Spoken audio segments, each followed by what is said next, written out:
इसी कलिकाल में, इन्हीं 50 वर्ष के अंतराल में हमारे गोरखपुर में विराजमान हुए श्री राधा बाबा महाराज। नाम सुना राधा बाबा का?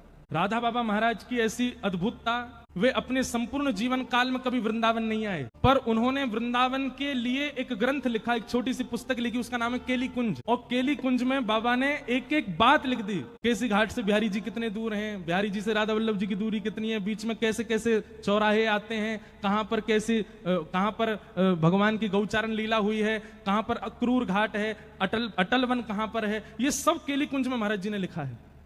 उनसे किसी ने पूछा, बाबा आप कभी वृंदावन तो गए नहीं, तो वृंदावन को पूरा भाव कहां थे आगो?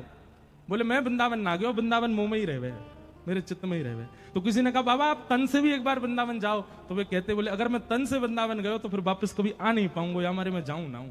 ऐसे राधा बाबा महाराज गोरखपुर में विराजते थे। तो उनकी लीला में एक बात आती है कि वे सुबह सुबह जब शौच के लिए जाते थे, सुबह 4:30-5 बजे, एक माताजी, बूढ़ी माताजी उनके पीछा करती थी। और जब वे शौच के लिए दूर वन में बैठे होते तो वो माताजी एक झाड़ी के पीछे बैठ के बाबा को देखती थी। तो बाबा के किसी शिष्य परिकर ने ये देख लिया। उसने माताजी को पकड़ के कहा, बोले हे मैया सुनो, तुम, हम सब जानते हैं तुम सुबह सुबह जाती हो बाबा के पीछे, है शौच के समय तो कम से कम ये सब नहीं करना चाहिए आपको। संत महापुरुष हैं बेचारे, पूरे दिन दर्शन देते हैं, दुनिया भर के लोग दर्शन करने आते हैं, पूरे दिन दर्शन किया करो, आप सुबह सुबह क्यों जाती हो उनके पीछे?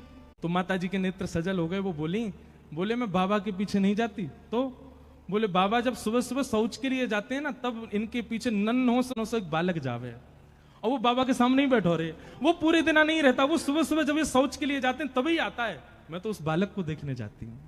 और बाबा जब शौच में बैठे होते हैं ना, तो इन दोनों की आपस में चर्चा चलती है, बड़े ठहाके मार मार के दोनों हंसते हैं। मैं तो वो देखने जाती हूँ। मतलब आप विचार कर रहे हैं, भक्तों की वो स्थिति जिसको हम परम अपवित्र मानते हैं, उस स्थिति में भी भक्त चले जाते हैं। तो ठाकुर जी वहां भी आ रहे हैं उनके पास में। तो ऐसी स्थितियों में ऐसे भक्तों के भाव देखने के लिए, उनका अनुकरण करने के लिए ठाकुर जी, यही कर्म है ठाकुर जी का।